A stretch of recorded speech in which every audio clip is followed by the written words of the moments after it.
Hey guys, my name is Ann Kimani and this is Ann Kimani. Thank you so much for joining me. I really appreciate you for clicking. Please stay safe and stay positive at this time because we all have to, right? So guys, today I want us to have a real conversation about our approach and relationship with money, because I've realized that no matter how much we talk about investing in various opportunities like the stock market, real estate, guys, we may not have such a big impact if we do not reevaluate our relationship, our attitude, our approach and understanding of money. So guys, today we're going back to basics and understanding our financial lives. And before we proceed, first let's appreciate how hard we work to be able to earn our money. Guys, I know you relate. Most of us wake up so early, sleep so late, you're stuck in traffic, you have stress from the office, from the clients, you have targets to achieve, and so we work so hard. And the sad bit of that is many of those people actually live on paycheck to paycheck. They have no savings, they have no investment at all. And you ask someone, so why don't you have some savings and investment? And what they tell you is that there's little money, they don't earn so much money, they have so many responsibility, they're taking care of their families. And guys, if you say that you have no money, I want us to be genuine and be realistic, guys. And I understand and acknowledge that not many of us are privileged to have a disposable income. But before you say that the money is so little, I want you to evaluate your lifestyle, to do an audit lifestyle of yourself. Just check how much is your wardrobe worth in terms of your clothes, your shoes, your jewelries, your hair, your even for men, for your watch, you know, like how much is your wardrobe worth? How much do you pay for rent? What type of a car do you fuel, or your Uber, like the type of conveniences you pay, Ubers, ordering food, the various subscription you could be having. Just reevaluate yourself and really identify, is the problem really not having enough money? Or because I feel the problem is either we don't know, or we don't understand, or we are ignorant of our financial lives. And I'm not blaming anyone, because most of us are brought up in society where, or are brought up in families where even when you were young, you never had your parents discussing about money in front of you. It was like a taboo to discuss money with your parents. Your work was just to come and say you need school fees, you need some books, but not even toys or even luxuries item or snacks. Hella no, you know, because there was no money. We had the culture of, you ask something, you're told there's no money. And so when even you go to school and you don't choose a business course, or you don't choose a finance course, there's no teacher or lecturer who will ever come and tell you or show you how to handle the money. So that's the culture we've been brought up in. And even when you start working and now you have your job, the first thing you do is buy yourself or buy your kids what you didn't afford, or what your parents didn't buy you when you're young. Or if not that, then you will start living in a lifestyle that you think you should be living, or you think that the society perceives that you should be living, right?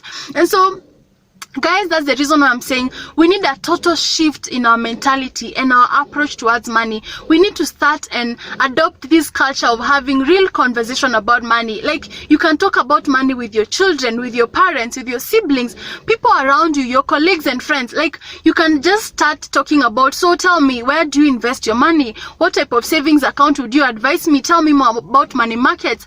Like, what is the stock market? Like, how is the stock market doing? How do you manage your spendings? How do you manage to go on vacation, to buy a car?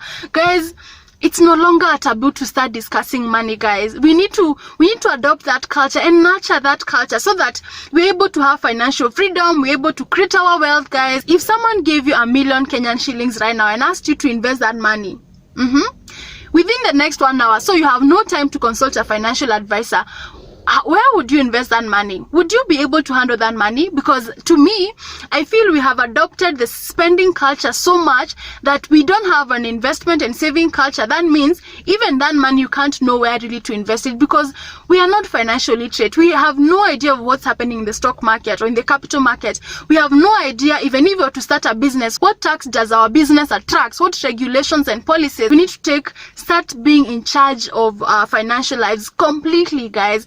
Because the problem of managing our finances is not with our folks. No.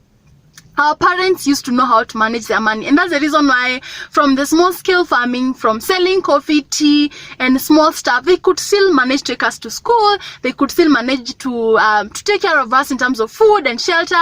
They understood, or they adopted the concept of managing each and every single coin. They were not stingy. They just used to respect money and understand the value of money. So the problem of managing the money is with us guys, people who have average jobs, people who can afford to live in an average place, and we can afford to even go out once in a week to a certain club. We are the problem. The people who own small businesses and we're in control of our finances, we are the problem. And the reason why we are the problem is because we've told ourselves that the society is putting pressure on us to live in a certain way, and so we are going all out to spend our money to portray this image of people that we are not. Guys, there is no society that put pressure on you. The society is me and you. So if you're putting pressure, it's you who is putting pressure on yourself, because you want some respect to your name in terms of from maybe from the type of car you drive, from where you live, the type of house you live in, from the type of clothes you wear. You want some respect on your name, because to me, I always tell myself, if you're not sending mail PO, if you're not giving me, or you're not sending my check, then I don't have to please you. I do not have to please you, because we are all pleasing people around us, people even who don't add value to our lives, at the expense of the hard-earned money. We need a drastic change in our lifestyle, in how we perceive money, in how we look at money. Don't see 5,000 and just see like a Jack Daniel or something. See 5,000 on like how much 5,000 can be in 1 year. That's 60,000 Kenyan shillings. And I'm not trying to tell you to stop living a certain life, but guys, we need to start looking at money in a different perspective. We need to start adopting the culture of having real discussion about money, right? And so before I wind up in this video, I want to give you 2 challenges. Number 1, first of all, have a financial plan. Basically, start having a financial goal. That is the first step. Financial goal will give you a direction, or will tell you where you're going or you're heading to, right? And financial goal can be, you want to start investing in the stock market or in capital markets. You want to start, maybe you have a business idea that you have had for so long and you don't have capital, so you need to start saving for that business.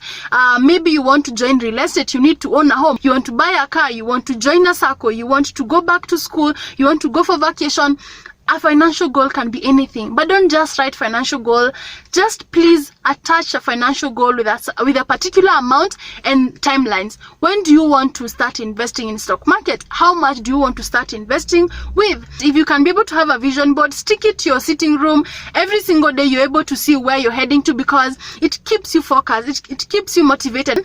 Number 2, I want you to reevaluate and be able to see whether your circle and your networks add value to your financial life. Because remember guys, you've heard this quote, your network is your net worth. So you need to define the type of friends you're keeping, so that if you're moving on this financial life journey, if you start kicking this financial life, you will not have people who will derail you, will not have people who will pull you back or pull you down. You're going to have such a big impact in your life. But if you can walk with them, please walk with them. Even though you're making merry, make merry with people who make money or add value to your life, not just friends who just, their work is just to call you for drinks. Their work is just to tell you that there are baby showers, there are whatever showers, there are road trips. No guys, we need to stop that. We need to stop that. We need to start adopting a conversation where there's value for your time, there's value for people around you guys, you know. So I'm not like venting, I'm just saying guys, we need to be in charge of our financial life. It's not easy. Financial discipline is not easy. It takes a lot of work, a lot of commitment, determination. But guys, it takes a little step, and one step like this to walk a journey of 1,000 miles. That's all for me for today guys. I'm so sorry if I actually step on your toes, because this is a wrong time to discuss that, because many of us are really going through financial distress. But guys, we need to start from now. Start planning your financial life, so that when life come back to normal, you know what you want, you know what you're going for, right? So don't crucify me. Don't think like I'm being insensitive or not being sensitive.